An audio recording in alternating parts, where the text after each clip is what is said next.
This could be a blessing in disguise for Shedeur Sanders, and here's what I mean by that. The ultimate objective is to sell the Cleveland Browns that you are their future at the quarterback position, especially considering that the Browns have 2 first-round draft picks in 2026. Maybe, just maybe, it might be in Shedeur's best interest with this potential injury, the fact that you're not going to see him out there against the Philadelphia Eagles on Saturday night, it tampers down unrealistic expectations that some people, and I say some, not all, have been putting on Shedeur while he's been considered or being in the mix for the QB1 job. Oh, shit. Here we go again. Wow, that's an interesting take from Chris Canty. That take certainly has legs to it for sure. This is Sports Guy talking that you guys are watching and listening to.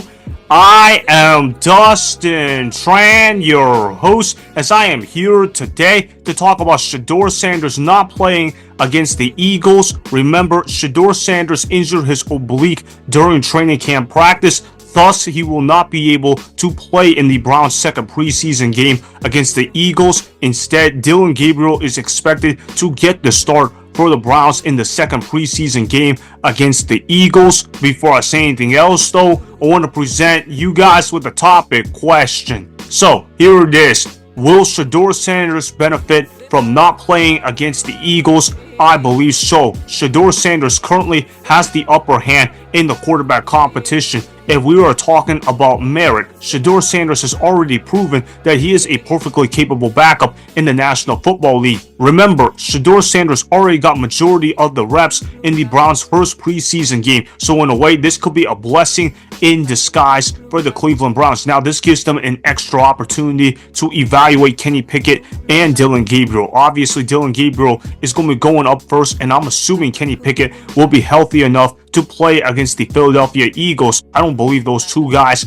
are better than Shedeur Sanders, but hey, this is an opportunity for those two guys to try to prove that they are indeed better than Shedeur Sanders. You guys have to remember, though, that Dillon Gabriel has struggled massively in practice. This dude is struggling to even see anything beyond the line of scrimmage. He has a weak arm. He cannot really see anything that is happening on the field whatsoever. He's had troubles with accuracy. Basically, anything that could go wrong with Dillon Gabriel has gone wrong. You practice like how you play, and if that's truly the case, then Dillon Gabriel is truly going to be screwed against the Philadelphia Eagles defense. We all know that the Eagles defense is one of the best defenses in the National Football League, and Dillon Gabriel is pretty slow to react to pressure in the pocket, which means disaster is going to strike. Dillon Gabriel seems like he's going to be playing the entire first half in Saturday's contest against the Philadelphia Eagles, which tells me this is going to be problematic for Dillon Gabriel. Unless Dillon Gabriel throws for 2 touchdowns and leads the Browns to 4 scoring drives or something along those lines, he's not going to end up having a true opportunity to move up with Shedeur Sanders in terms of moving up the depth chart, at least based on merit. Dillon Gabriel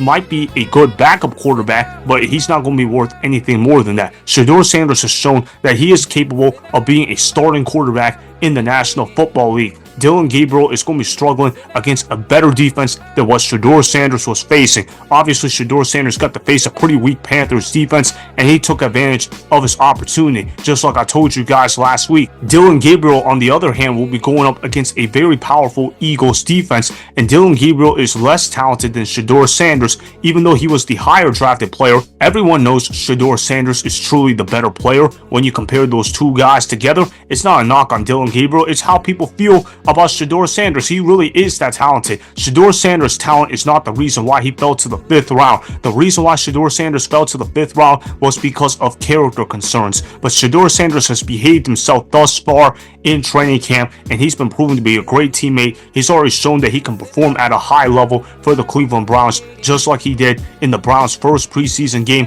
Like I said, this is now Dillon Gabriel's opportunity to show that he belongs in the National Football League. I don't think he's going to take advantage of it, though. I also want to show you guys this clip of Chris Canty talking about how Shedeur Sanders may benefit from watching the sidelines during his early parts of his NFL career, and that it is important to not rush Shedeur Sanders into the starting lineup. Chris Canty makes a compelling case for that argument. Roll the film. When you look at the Cleveland Browns, Starting the season as QB1 as a rookie might not be ideal. When you think about it, they're at home against the Cincinnati Bengals. Then they got a string of 5 straight playoff teams: Baltimore Ravens, Green Bay Packers, Detroit Lions, Minnesota Vikings, and the Pittsburgh Steelers. Not a soft place to land if you're Shedeur Sanders. So what I'll say is this: although it's never ideal to be dealing with an injury, the fact that the severity of the injury is not going to be expected to keep him out long term, and the fact that this does give everybody a chance to chill out with the expectations, I think it could be a good thing for Shedeur in the long run.